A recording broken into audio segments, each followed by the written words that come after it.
Picture this. You or a loved one are having issues with your health that only a medical professional can solve, but you live around the poverty line and are uninsured.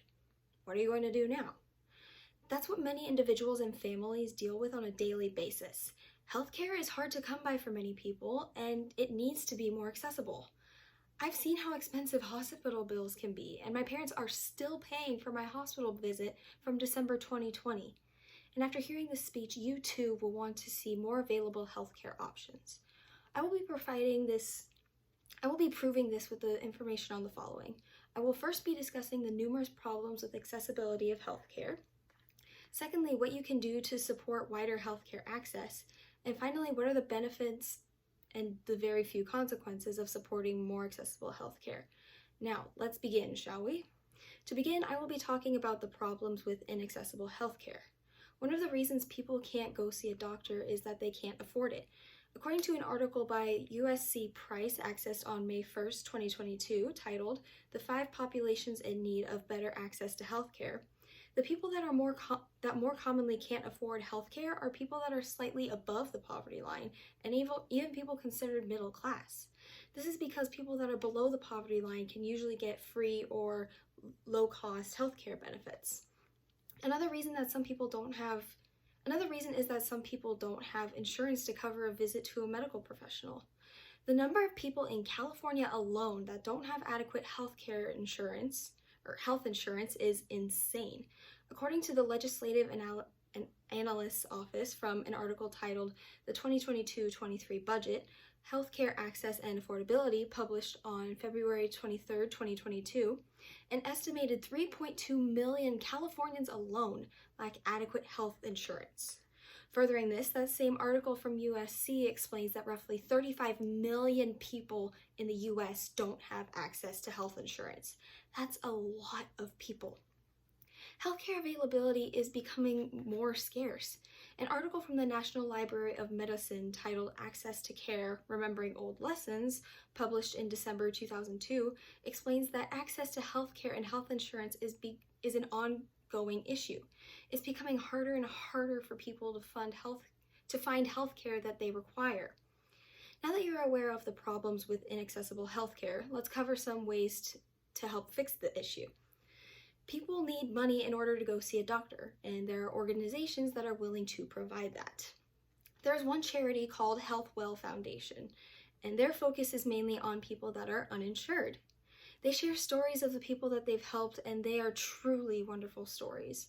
One of these stories is about a firefighter named Jim who developed lung damage from all of his work in the field.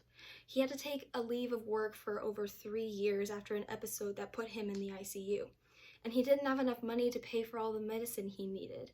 That's when he reached out to the Health Well Foundation, and they helped him pay for everything.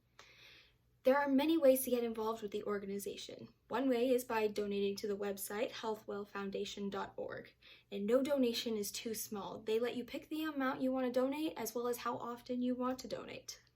They also allow people to make a stock donation if that's how they would like to contribute. But if you don't want to donate directly, you could always go buy something on Amazon. That's right, some products on Amazon are part of the Amazon Smile program, where Amazon will donate 0.5% of the price of an eligible item to the Health Well Foundation. And nowadays, who doesn't buy random and even practical items on Amazon? It's the fastest and easiest way to help to a great cause that benefits so many.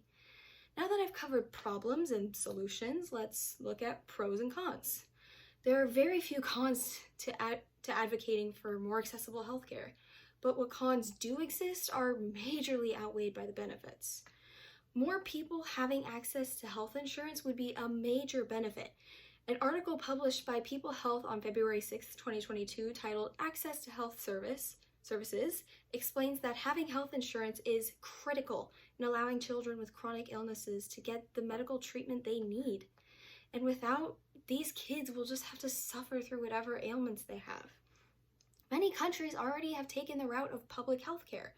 An article published by the University of Missouri School of Medicine, accessed on May 2nd, 2022, titled "Healthcare Access," goes into some detail about how many countries like Great Britain, Germany and Canada have implemented what are referred to as socialized or universal healthcare systems, meaning that there is no need for insurance because the government is going to pay for every expense. And there will be more primary care physicians than that can see more people. An article published on February 10th, 2022 by Let's Get Healthy California, titled Redesigning the Health System / Increasing Access to Primary Care Providers, gives some detail as to what are the possible numbers for healthcare providers. They estimate that by 2025, there will be approximately 4,700 additional primary care providers. That's pretty big. And by 2030, they estimate about 78,000 to 103,000 primary care providers. Now that's a lot of doctors. That many doctors are going to help so many people, and many more if healthcare were more accessible. Now that I've explained the pros and cons of creating more accessible healthcare, let's close out with a speech. I've just explained to you that healthcare needs to be more accessible to more people. I first talked about the problems with inaccessible healthcare. I then discussed some solutions to the matter, and finally provided some pros and cons to making healthcare more accessible. I don't think I can stress to you the importance that this has. Your health is everything. Without it, you can't function. Even if you can't donate money or a large amount of time on volunteering, you can donate a few minutes to make a post on social media or to understand a bit more about this issue, or even buy something on Amazon. That's just some ways that you can help understand this issue a bit more. That's something I hope this speech has done. Thank you and be well.